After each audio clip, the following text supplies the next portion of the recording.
Hey Fantastic Fam, welcome to our community where we combine the woo and the work. We are two professional women who believe we can have it all and constantly upgrade ourselves to meet our visions. I'm Kalyani and I've chosen the off-roading path to personal development, being an entrepreneur with the journey of motherhood. I'm an economics postgraduate and I love working with all things mind and money. I've founded and sold one business and I'm now building this business that feels like fun and freedom for life. Hi, I'm Rupali. I'm a numbers nerd turned Reiki master and many other things.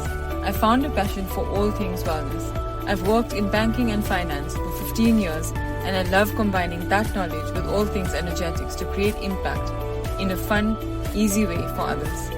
Join us as we share the behind the scenes of us creating wealth, freedom and magic.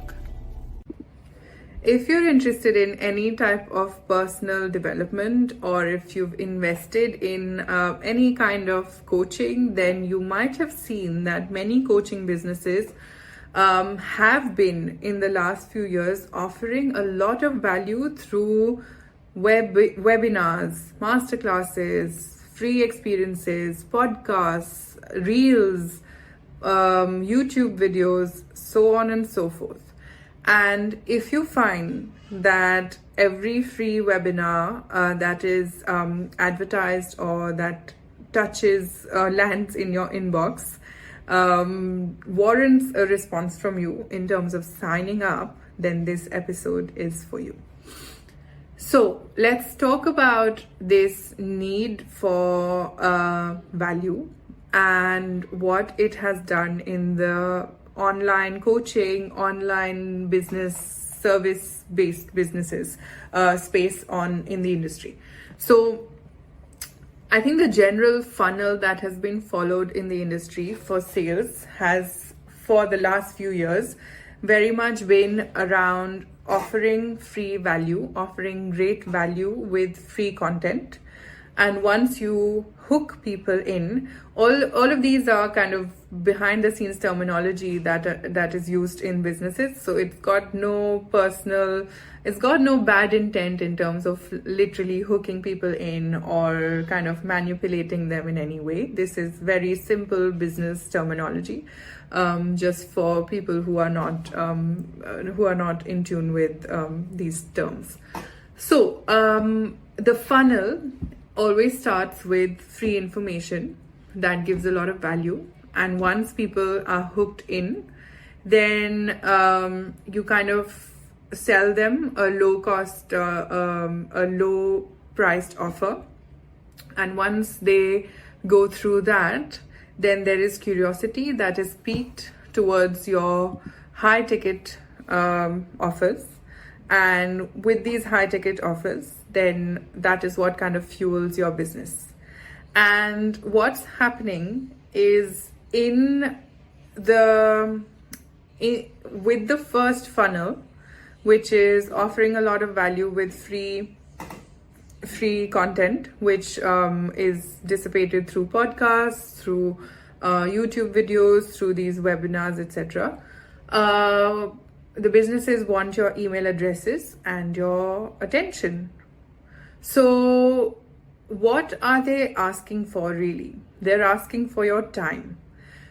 If you find yourself signing up for all of these free things that come your way, and there might be many, depending on where you are with your journey around signing up to anything online. I typically tend to be in 3 buckets around online businesses. So one bucket is investments bucket. So I get a lot of emails, a lot of program details, a lot of invites for anything to do with investments, stock markets, investments, money, personal finance. The second bucket is business. So I love having a business. I love growing a business. I love succeeding at a business. So the second bucket is that. And the third bucket is wellness, which is mindset, NLP, coaching, healing, and all the fun stuff. So amongst these, there are so many different sort of programs that are being offered, and many of them start with these free funnels. And I was guilty as charged for signing up to all of them, which meant that there was such a long list of things that I had to constantly listen to, watch, do worksheets around, that the list was just never ending. I probably have a list right now from a couple of months ago that is also very long and very, very overwhelming. Did I get through the list at any point in time? No. Did I enjoy going through the list? No. Did I gain from these programs? Yes, very much so. Did they sell me onto the skills of the coach or the service provider? In some cases, yes. In some cases, no.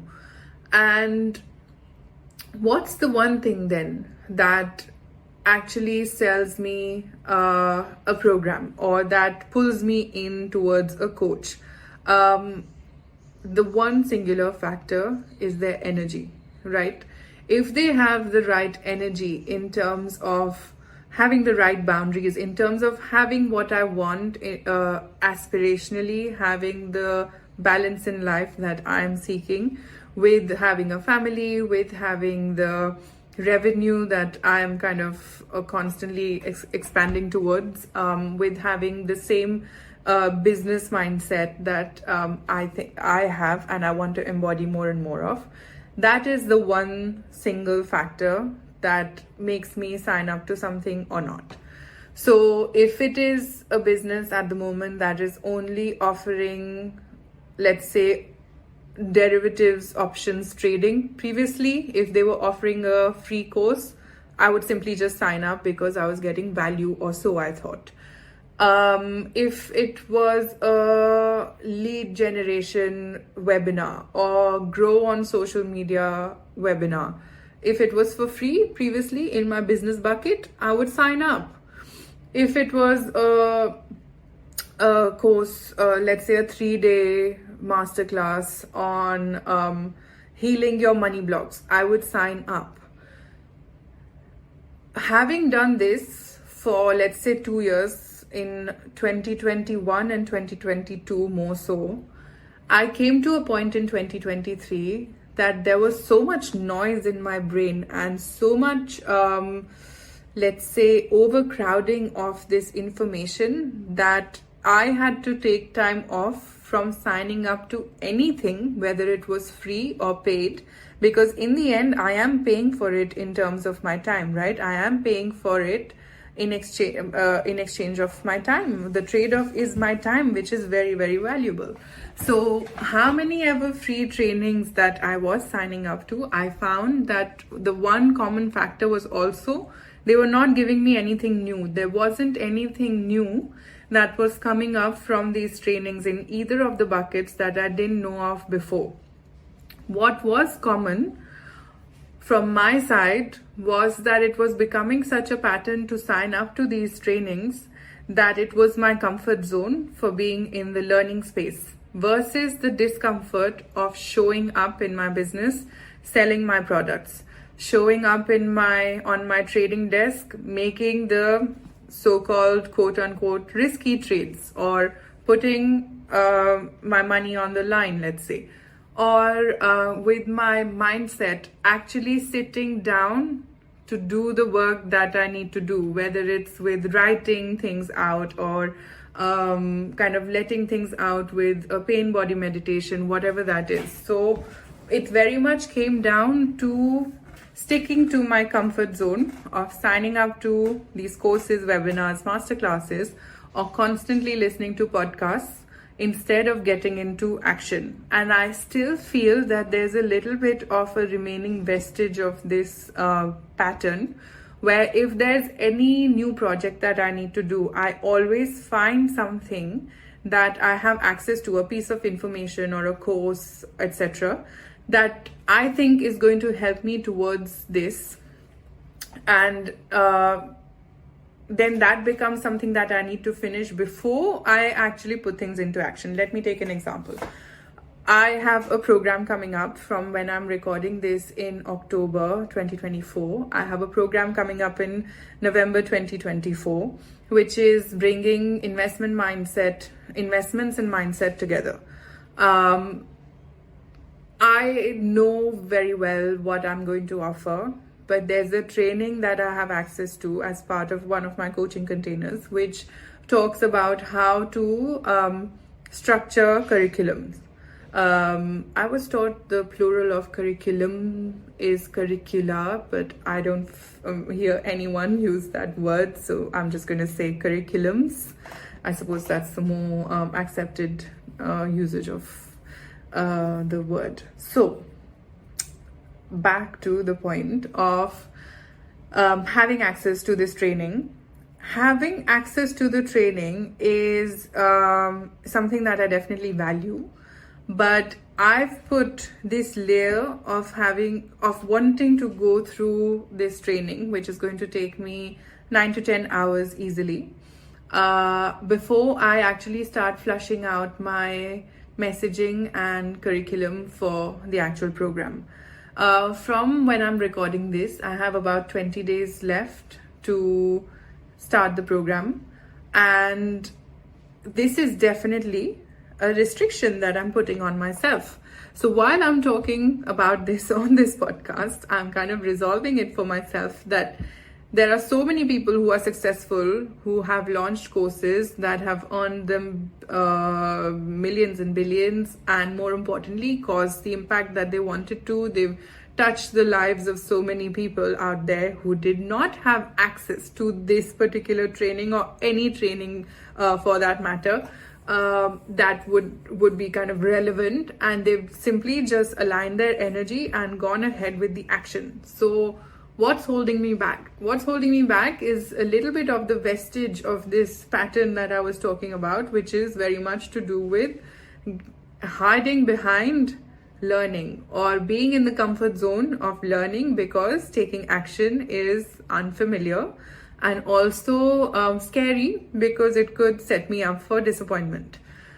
So, if there are any such patterns in your life where you are shying away from taking action, then please let this be a reminder that it's very easy to be stuck in your comfort zones of listening to podcasts, signing up to these masterclasses, webinars, etc., and not taking action. But please, if I could remind you of anything from all the podcasts and all the content that I put out there, it will always be about taking action from what you learn. Keep your learning super simple. Keep it super straightforward. Don't get to a point of crowding your minds with noise like I did, and then kind of having to take time off from everything and having to unlearn from all that noise. Instead, focus and spend your time on action. You will not regret it. With that, I'm going to end today and we'll talk more later. We would really appreciate your feedback as reviews on the podcast app you tune in from. Support us also by sharing this podcast with 3 of your besties who would benefit from being fantastic.